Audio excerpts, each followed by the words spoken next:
Of course. And first of all, just a huge thank you for inviting me on today and for all of you for being here.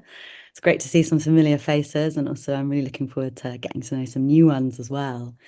So my name's Ellie. You'll see that I've changed my name because if someone called me Eleanor, I often feel like I'm being told off. So yeah, call me Ellie. And I'm joining you here today to share a little bit more about my work at the Kinevin Company. So for those of you who don't know, you might be questioning the surname. For anyone who is familiar with Dave Snowden, he is my dad. I work with him and many other colleagues at Kinevin, where we do a lot of work, of course, around complexity theory and my particular area of interest, which is how we work with narrative and narrative sense making. And I'm here, I think, off the back of a few conversations that Tom and I had where we were floating around a few different ideas. And he came up with this wonderfully provocative title of clean listening, which we've had a little bit of a back and forth about because I was like, how can listening ever be clean? We listen all the time. We do or don't pay attention. We often get misinterpreted, misunderstood, or we do the same to other people in ways that are often very outside of our control. Listening to me feels like a really, really messy process. But nevertheless, I think it's a really, really interesting conversation opener as a provocation and a couple of questions around, what does listening mean? What has it mean? What might it mean? And how can we maybe think about um, how we can create contexts where listening can take place in slightly different ways? What might that reveal? So I wanted to share with you a little bit today, yes, around my work at Kinevin. That would be the kind of part two. And I'm also going to share a little bit from my more kind of academic disciplinary background, which is anthropology. So I wanted to share a few kind of ideas around listening that come from that particular discipline, see how they land, have a little bit of a dialogue and a conversation around it. And we're going to be doing a little bit of participatory work as well, involving narratives and anecdotes, and something hopefully a little bit playful towards the end with some story construction as well. I have a plan, might completely change it. Let's see how we go. So Tom, is there anything else you want to touch on before I get started? No, no, it's you are driving the show. I am here to pay attention on the fringes. Listening and practice. Okay, right. Give me one moment while I get my screen up then. Cool. Can you all see that okay? Great. So at this point, I've lost sight of everyone in the room. So if nothing makes sense or something shifts, just let me know, Tom. You could be my audio feedback. Um, okay, so clean listening, narrative sense making. As I said, I wanted to kind of start with a little bit of background into anthropology and to share hopefully a little bit of insight from this discipline on the topic of listening, clean listening, however we want to define it. But first of all, just to give a bit of a kind of high level definition of anthropology. So anthropology really is the study of humans and what it means to be human across time and across place.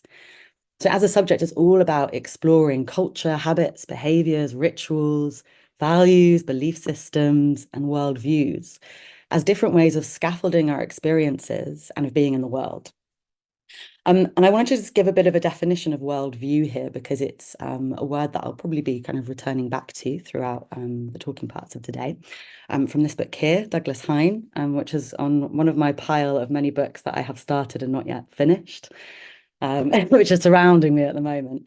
But his definition of worldview is that worldviews are the background maps and stories that shape our perception of the world and our sense of what is possible, whilst mostly passing for just how things are. So this is from Douglas Hine at Work in the Ruins, and I'll share the reference for this afterwards as well. But I really like this quote because I think it draws attention to just how difficult it can be to say or be aware of explicitly what our worldviews or values might be. So if I ask you the question, what's your worldview, then how are you going to answer that, right? It's quite nebulous. It's quite kind of out there. It's difficult to maybe make sense of. Whereas if I ask you something like, tell me a story about how your values might have been challenged in some way this last week or at work, maybe it's a little bit more tangible and you find it slightly easier to make sense of. So anthropology as a discipline is kind of all about linking the macro, the abstract, the big global phenomenon with local relationships, deeply kind of contextual knowledges, and maybe more granular perspectives to reveal some of these assumptions or views around just how things are that we might be taking out into the world, both in terms of how we listen, our interpretations of what we're hearing, and also kind of how that relates to our perceptions for what might be possible and the kind of action side that comes into that.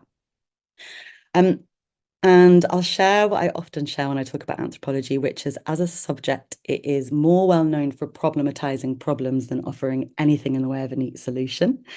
But I do like this because I think sometimes, especially if we're going into more human, messy, or complicated, complex environments, it's better to start with, we quite often maybe don't know how to ask the right questions. So I think it opens things up maybe in a slightly different way.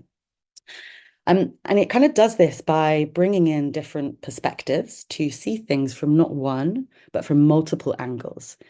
And this idea is actually also really quite central to our work at Cynefin, which I'll share in a more kind of practical sense in the later part of this webinar today. So anthropology is all about listening to voices, understanding them on their own terms, and then entangling them with different ways of seeing and doing to open us up, hopefully, to different ways of understanding the world. It's also the idea of studying with people rather than studying other people from an objective sense. So the kind of principal method of anthropology is that of participant observation or ethnography. So this is the idea that to really kind of understand people, we have to understand them in context. We have to go in and spend a really long, potentially period of time observing and in dialogue, immersing ourselves as a participant in a place, becoming a part of it, creating and taking part in a space of mutual learning and really kind of listening from the experiences and stories of those that you're looking to learn with. And so there's a phrase that anthropologists often use, which is that the subject is really all about making the strange familiar and the familiar strange in an ongoing way. And of course, with this type of listening and interpretation can come some really big challenges, right? Especially when we are building these interpretations into a text or into a system or into a process. Whereas it can be quite a human thing for us to mistake things and get things wrong and bring our own assumptions into an interpretive process, sometimes these can also ossify in a more kind of material way with, real ramifications. So what I wanted to do, I'm going to kind of draw in a few or pull out a few principles from ethnography and anthropology as a kind of offering to take out into your organizations. And I'd love to hear what you think about that. But before I do it seemed kind of important just to situate this a little bit in a history of anthropology and the kind of interpretive methods that it entails. So I'm going to share a little bit around this idea of ethnographic listening with this kind of frame of knowledge production in a poetic sense, but also being a politicized endeavor, right? And this is going to be an Anglo-American history as well, because that is kind of largely where the discipline came from, right? Europeans, Americans. So it's a kind of partial truth, and this is one way of seeing things. But the kind of early days of anthropology go back to the Enlightenment period, right? Where we have ideas of listening that are related to reason and the scientific method, right? So we listen via observation of something or some things which are there. Now, in the very early days of anthropology, this is kind of heavily imbued with social Darwinism, and kind of ideas of hierarchies of what it means to be human, right? Often framed as natural at this moment in time under the legitimacy of the kind of more scientific endeavor. So that might have looked like something like anthropologists going out and measuring skulls and then making quite heavy assumptions around intelligence and portraying them across whole cultures, times, and spaces, based on a very kind of Eurocentric means of understanding and being in the world at that moment in time. And this kind of continues into a period of industrialization and the expansion of colonialism.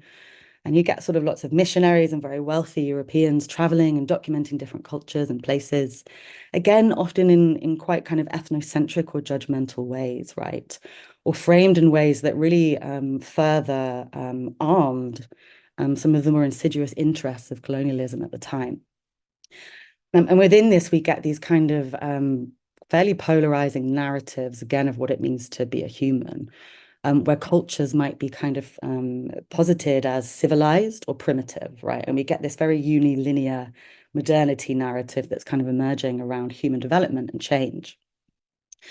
And in anthropology, this kind of leads to ideas that maybe culture might be more systematically studied in the same way that science is emerging as a discipline, right?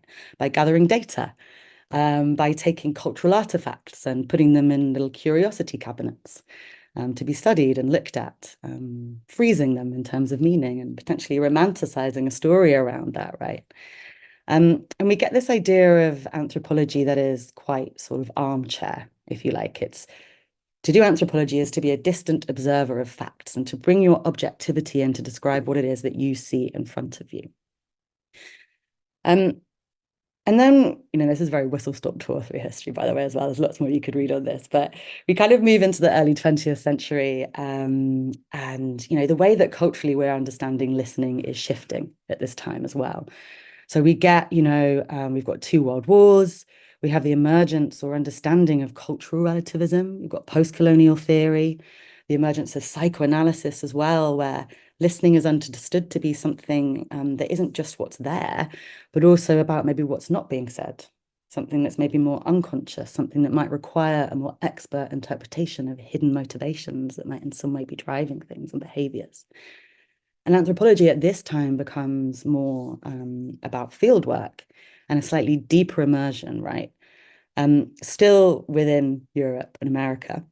But we get the kind of father of anthropology, as he's known, Malinowski, who develops this idea of participant observation. So the idea is that you go off and you immerse yourself in the daily life and habits and rituals and practices of a different culture, a different community, in a different place, to slowly over time build up a picture of understanding what this might all be about from slightly more of an insider's perspective. So the idea then of kind of cultural relativism that emerges through this practice is that actually it might be slightly more important to understand culture on its own terms, not just to understand it through our own kind of lens or worldview. So we start to get some challenges to a kind of Western superiority of interpretation at this scale. Then we come into the kind of mid-20th century. We get, for anyone who's a bit of a theory geek, the emergence of things like structural functionism, the idea that there might be something like a social glue where these different parts of society work together towards the aim of cohesiveness and unity. Anthropologists start at this point in time to study myth and kinship, so the way that we relate to one another in our communities and families, and kind of reciprocal relations that take place in those spaces. And they start to understand language as well, with a view to kind of taking things a step back through cultural comparison to start questioning whether there might be some more universal patterns around what it might mean to be human that connect us, albeit through different manifestations. So Mary Douglas is a key author at that time as well. She's written a really beautiful book on ritual, Ritual and Danger, I think it's called, where she talks a lot about liminality. And then later on in the 20th century, which is kind of really the emergence of the ethnography that we know today, we get this real questioning of what it means to write an ethnography, to write the story of another culture. And you get this really big challenge to the legitimacy of that, that comes with postmodernism and this kind of reflexive turn, where writing case studies about cultures or going in and do your ethnographic practices were no longer seen to be a neutral endeavor, right? And this book that I've added an image of onto the slide called Writing Culture was written, I think, in the 1980s. And it really created this absolute crisis within anthropology around what the hell are we all about? What have we meant? Have we recreated some of these power dynamics that we're starting to view and witness in the world? And how might we go about listening in a different way moving forwards to try and mitigate some of this? So the book itself took a kind of literary critique as to how anthropology creates a narrative or a story.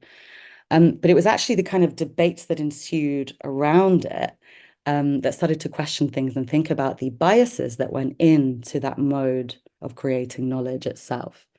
So you see a kind of increasing self-awareness and attention here to wider, broader kind of meta-narratives or worldviews that might also be shaping the way that anthropology as a practice of generating and sharing knowledge might be taking place. So Anthropology Today has this kind of big question around who does or does not get to assign meaning to personal and cultural experiences, right? And why is it important to ask ourselves this question? And Anthropology Today is very much about amplifying voices, amplifying these small stories of those which are not necessarily always represented in our mass media or our systems, our criminal justice system, our healthcare systems, and about engaging with listening as a participative process, right? To understand broader forces of globalization, how we go about doing public engagement. And there's a real effort going on to decolonize both the method and the theory, right? And a critique of kind of more Western-centric approaches. Um, so I wanted to include this nice little quote here from Tausig around anthropology being blind to how much its practice relies on the art of telling other people's stories badly. Um, and I think this is quite a humorous way to make some of those points, but also this is quite a human thing in general, right? So the way that we kind of work with story at Cynefin, and I think the way that I want to introduce for anthropology working with story too, um, is that it can reveal something about our relationships in ways that might not necessarily always be immediately apparent to us. So coming back again to this idea of making the familiar strange and the strange familiar. And hopefully I'm going to share a little bit more about how that happens in practice as we go through. So it's not necessarily about one story being right and another story being wrong, but it's about bringing in a multiplicity of perspectives to challenge things in some way. So again, problematizing the problem, not having any solutions. But with this in mind, what I wanted to do is just to draw out a few key principles from anthropology and to hear about how these kind of land with you in your particular kind of working or living contexts. So why have I got this odd picture of a man making a funny face in a car? Well, it's a reference to the philosophical problem that was introduced by Gilbert Ryle and then furthered by the anthropologist Clifford Geertz, which is how do we tell the difference between a wink and a twitch?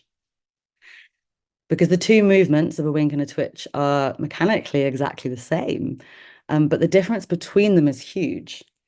Because a wink is a form of communication, there's an intent behind it, within maybe a collective or shared understanding of what a wink means, not necessarily going to have the same outcome depending on which side of the wink you're on.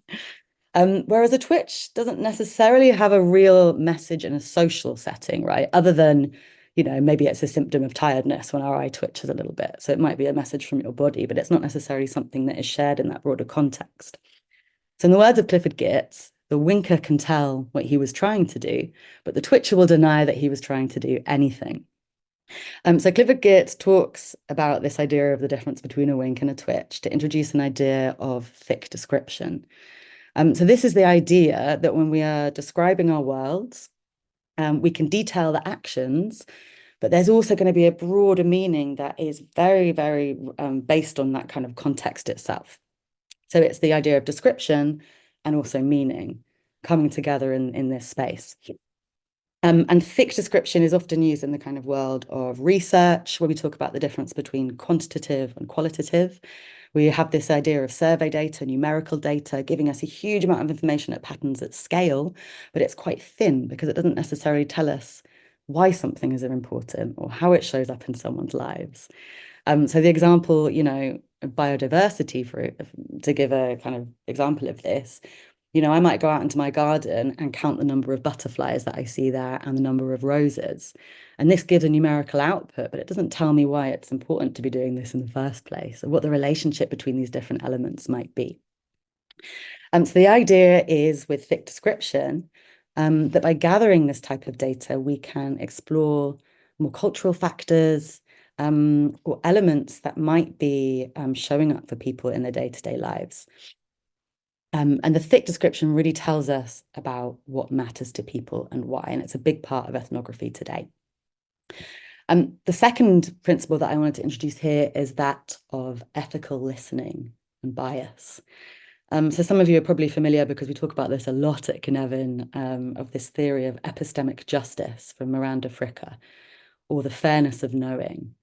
So the idea that it's important to recognize and also value or amplify multiple perspectives, especially where some individuals or groups might be marginalized, but quite often people might not be granted a hermeneutical justice in terms of interpreting the meaning of their own experiences.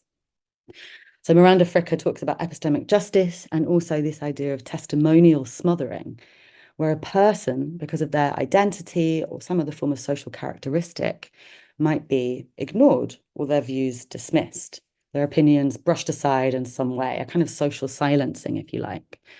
So I guess kind of unconscious bias might be an example of this, the classic examples of women not feeling heard in a boardroom, so on and so forth. But the idea of ethical listening and bias in anthropology is all about kind of as much as possible paying attention to one's own biases. So the idea of kind of listening to listen and understand rather than to listen and immediately respond or take action in some way. So the third point that I wanted to bring in is around the relationship between emic and etic perspectives. So we've spoken a lot about the kind of idea of cultural interpretation and some of the issues around that.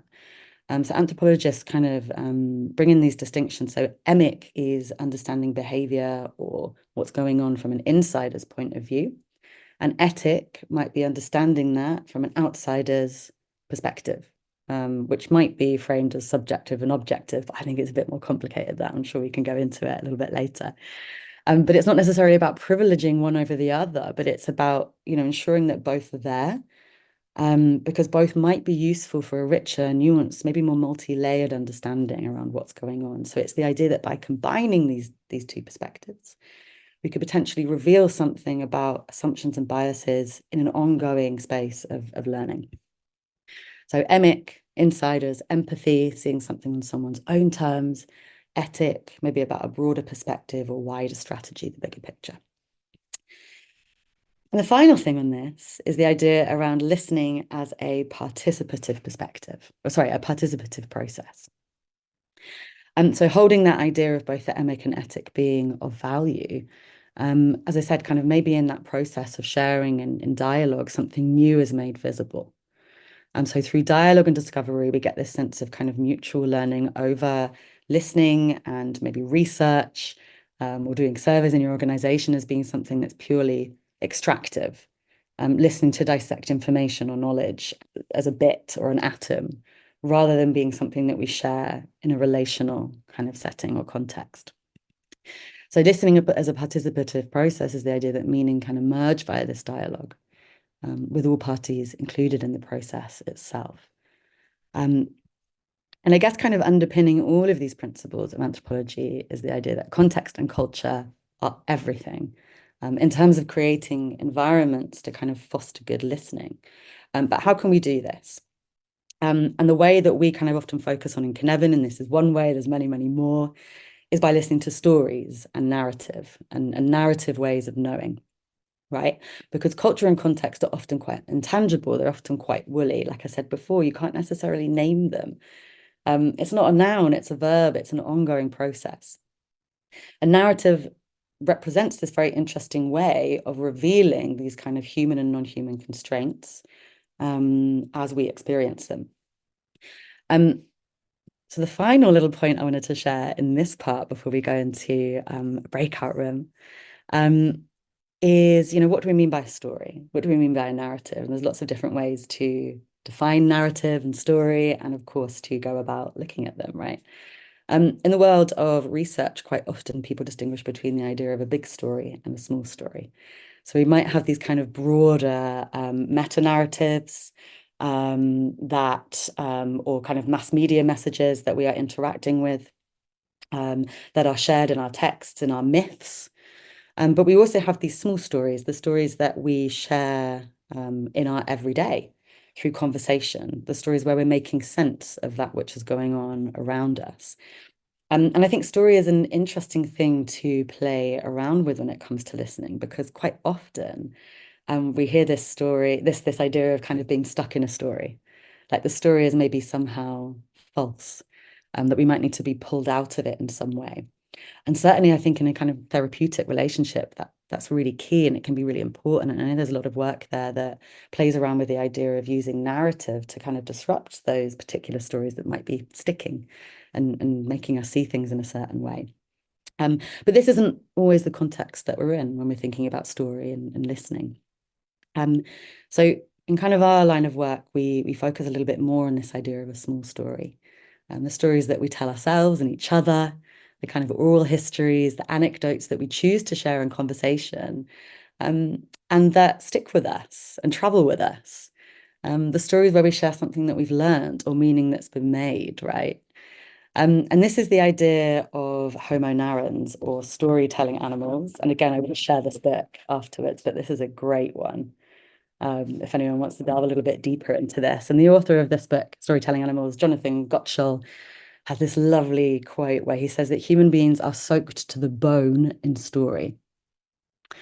And I love this because it's a really kind of visceral way to me of drawing our attention to story and stories as being something that's so kind of ubiquitous to us, but also that they're very kind of they're educational, right? We have our fables, we have our fairy tales, we have our stories of failure that stay with us. They're a way of kind of enacting connectivity through their telling and retelling, and the way that we share them or choose to share them in our environments, and who we do and do not choose to share them with, right? So they tell us something about how we see things, but also how we see what might or may not be possible. And our way of working with story is this idea that maybe if we can be open or attuned to these types of stories, they can give us something in the means of anecdotal evidence, right? So if we gather lots of these small stories, we get a much bigger or richer picture as to how lots of different people are seeing certain phenomenon or things that are going on in our organization, in our communities, in our homes. And especially in kind of more complex systems where there might be a lot of uncertainty or a lot of knowledge that we don't necessarily know yet. Um, it's important to kind of, or we can use stories as a bit of a kind of diagnostic or a way of gathering more information, as well as a way of kind of bringing together in a process of learning. So storytelling is really quite unique in this sense for its capacity to reveal constraints or other factors that might be shaping our experiences, both across systems as told by the people who are experiencing things in different ways. And I know that you want to talk about this a little bit later, Tom, but I thought it might be worth mentioning warm data here as a lovely way of kind of sharing narrative with a particular frame of bringing these kind of broader systems that we find ourselves in, like health, education, religion, as a way of bringing new stories through. Um, so yeah, on this slide, I just wanted to bring in this lovely quote then from the Over story, just to make this point that often these small stories can go unnoticed. So for Over story, I've just started reading it, absolutely in love with it already. But there is always as much below ground as there is above. And of course, in many other cultures, story isn't just a human thing. We might wonder what the story of this tree is, what the story of this rock is, right? So we can be a little bit imaginative with this. And this is what I'm going to invite you to do now with a little bit of an exercise in thinking about your own personal stories and things that have stood out for you. So in about 5 minutes' time, we're going to go into a breakout room. So Thomas gives you a little bit longer to figure that out. And thank you so much. But what I'd like for you all to do now, and we'll do this silently. Feel free to turn off your camera, go make a cup of tea as you're doing this. But I want you to kind of reflect back on your last year of doing whatever it is that you do with this idea that our shared context today is that of leadership, okay, in an abstract sense. So think about your last year in your role, and I want you to identify 3 moments that have had a profound influence on you in terms of your personal learning, okay? So you're going to identify 3 moments that we're going to formulate as small anecdotes, and feel free to write these down, maybe hold them in your head. And then after 5 minutes, we're going to go into a breakout room and you're going to have an opportunity to share these with one another with another little activity tacked in.